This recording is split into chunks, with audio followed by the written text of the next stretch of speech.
Hello, my name is Katarina and today we're going to talk about the complement system. The complement system is a collection of proteins important for the defense against bacteria. So the complement system, as the name already implies, complements the immune system. So it helps the immune system to get rid of pathogens. And it's particularly important for the defense against extracellular bacteria. So the complement molecules are made in the liver. So here's the liver. And they are secreted directly into the bloodstream in their inactive form. So they circulate in blood.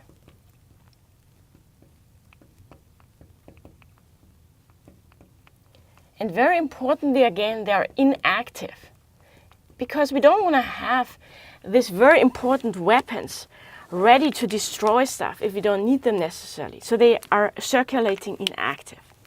Now a couple of words about the nomenclature of the complement molecules.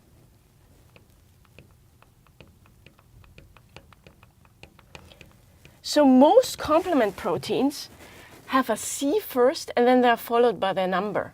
So C for complement and then a number. So there's C1, C2, C3, C4, C5, C6, C7, C8 and C9.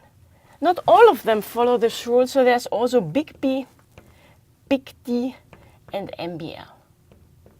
Now they are inactive, and some of them, in particular important ones that we're going to talk more about, like C3, C4, and C5, they are activated by enzymatic cleavage.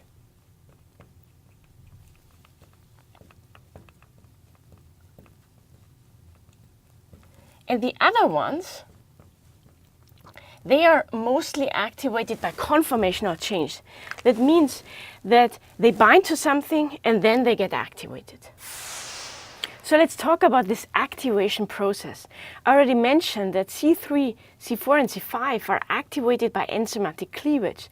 So now let's look how that turns out. I'm just going to use now C3 as an example, but you could apply it for any of the others. So C3 consists out of an B part. And I always like to think about it like B for bird, so this is C3b, with an apple on its head, A for apple, that's C3a. And together, they are inactive. But once they get activated, what is going to happen? Well, what is going to happen when the bird flies away? The apple is not going to stay on its head. So the apple goes away, A for away, that's C3a, and this goes away. And the bird binds somewhere, B for bind.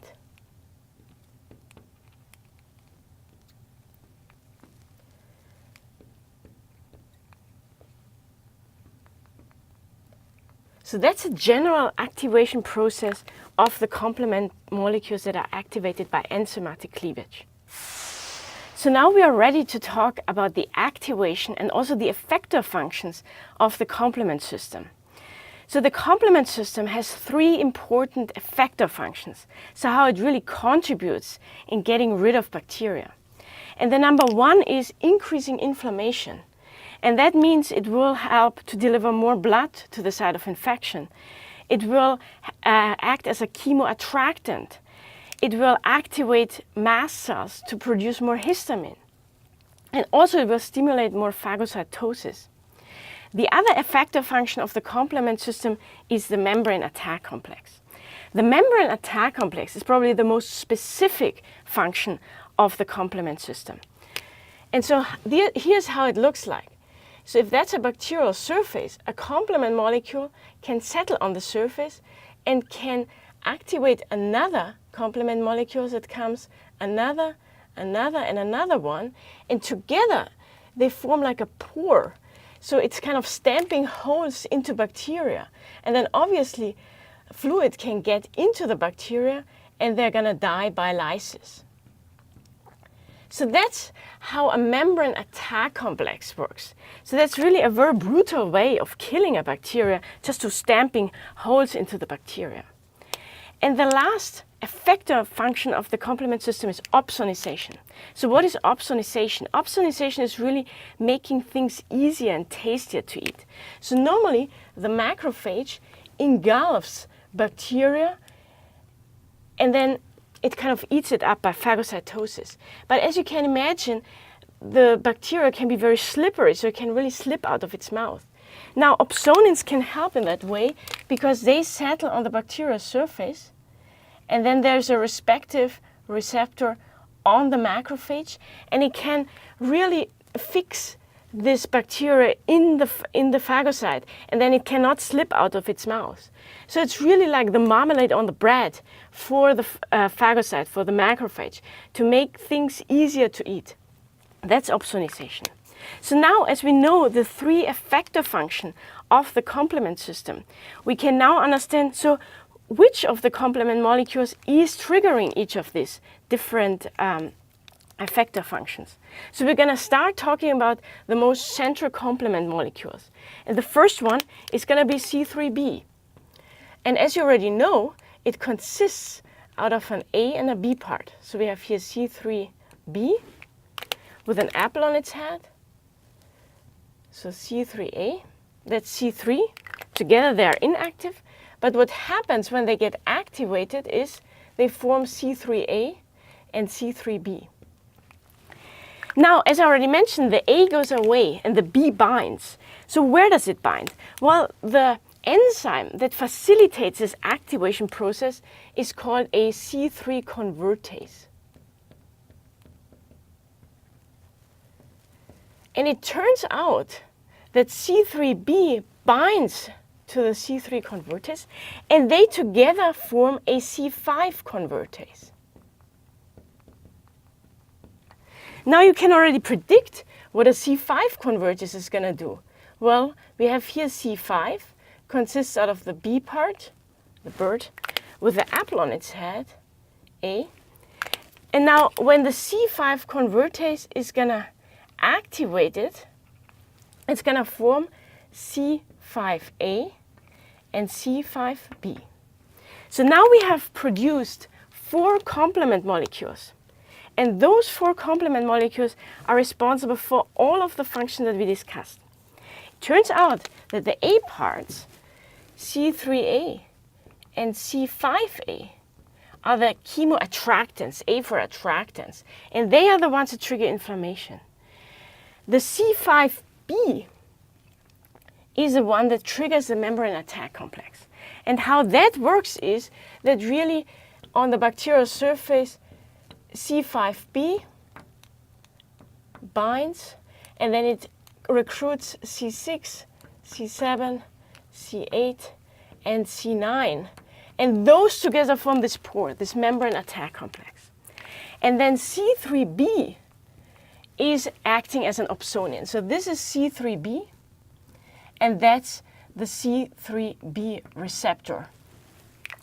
So these are all the effector molecules that facilitate the actions of the complement system. So now the last thing is, what we need to discuss is, how do we get to the C3 convertase? Because once we have formed the C3 convertase, we know how the system runs. We're going to build C3a, C3b. C3b is going to bind to the C3 convertase to form C5, the C5 convertase, and I'm going to build C5a and C5b. And again, the C3b has another function as well. It triggers opsonization. So now we have just to find the ways to get the C3 convertase. And there are actually 3 ways how you can get a C3 convertase. There is the classical pathway,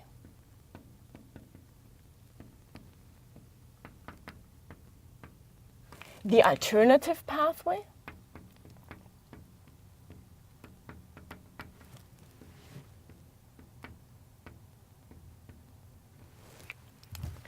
and the lectin pathway. They all get us to the C3 convertase, just through a different mechanism. So what I have drawn here is a bacterial surface.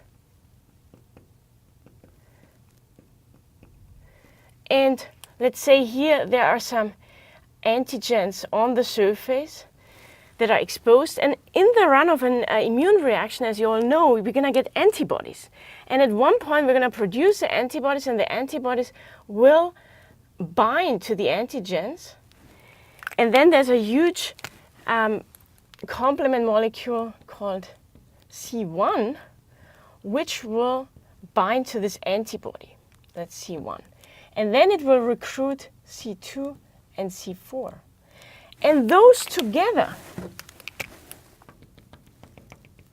are going to form a C3 convertase. So what do you need for the classical pathway? Well, you need antibodies. And not every antibody is going to work. You need IgG or IgM. And then you need C1, C2, and C4. So you can also already see that this part of the complement system is not going to be active immediately after infection, because first we need to make antibody, and that takes 4 to 5 days. Now the alternative pathway, how we get there, is that sometimes the C3 can just spontaneously fall apart. So we're going to get our bee spontaneously, the bird, and that can recruit big B and big D. And those together can form a C3 convertase. Now you might think, well, how can I get a C3b falling spontaneously? Maybe it's going to bind onto a cell and it's going to destroy a cell. Well, our own cells are equipped with a molecule called DAF, which will prevent this alternative pathway to happen on normal healthy cells. And this will only happen to bacteria because it needs to bind something to a bacterial surface. And the last pathway is a lectin pathway. So a lot of bacteria have on their surface some sugars, and some express mannose, which I have here shown with an M. And there is a complement molecule called MBL, which stands for mannose binding lectin, MBL. And this can recruit C2 and C4. And together, they are going to form a C3 convertase.